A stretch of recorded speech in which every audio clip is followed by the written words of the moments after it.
Merci de l'opportunité que vous nous donnez. Je voudrais profiter de l'occasion pour remercier la télévision nationale et l'ensemble des médias qui nous accompagnent. Vous savez, les questions des dividendes démographiques, la transition démographique en Afrique, c'est une question transversale. C'est des problématiques qui ne peuvent pas être prises en charge dans une vase close par un seul pays. C'est pourquoi nous sommes ici en Mauritanie, avec l'ensemble des pays qui bénéficient déjà de l'appui de la Banque mondiale à travers le projet Suède, appuyés par les différentes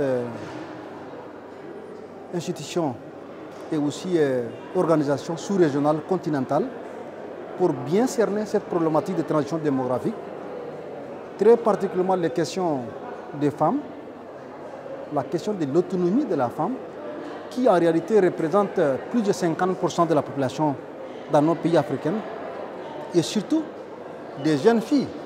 Aujourd'hui, de plus en plus, nos populations sont très jeunes, et donc les questions de démographie, les questions de l'autonomie pour la femme et surtout pour la jeune femme, c'est des préoccupations qui vont au-delà de nos pays. Donc c'est pourquoi nous sommes là pour mutualiser les efforts, tirer des leçons des bonnes pratiques, s'assurer qu'on n'oublie personne et examiner aussi la possibilité de nous organiser autrement pour la prise en charge de ces questions au niveau national, au niveau des sous-régions, en intégrant non seulement des nouveaux pays qui sont très intéressés, parce que c'est des questions qui traversent quelquefois des frontières, mais aussi en impliquant d'autres institutions, des espaces économiques régionaux, pour mieux prendre en charge ces questions. Donc voilà un peu, c'est une question d'échange d'informations, de mutualisation des bonnes pratiques, et aussi de mieux cerner ces problématiques qui vont au-delà de nos pays.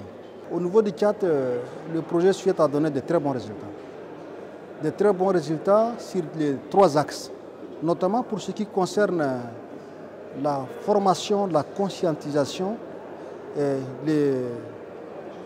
l'implication de l'ensemble des parties prenantes au niveau des textes nationaux, pour que les questions des femmes soient au cœur des politiques de nos développements, pour que la question de la transition démographique, pour que la question de la femme soit au cœur des politiques de développement. Je peux dire que le projet Suède a donné de très bons résultats. Par exemple, c'est aussi grâce au projet, c'est la politique du gouvernement, mais aussi grâce au projet, nous avons des textes qui aujourd'hui obligent à tous les niveaux de responsabilité de prendre au moins 30% des femmes.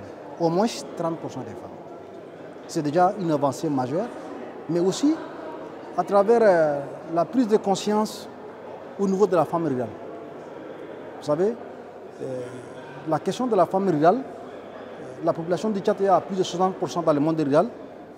Aujourd'hui, le fait que le projet Suède intervient dans plus de 4 provinces, le Tchad compte 23 provinces, il y a 4 provinces dans lesquelles le projet intervient.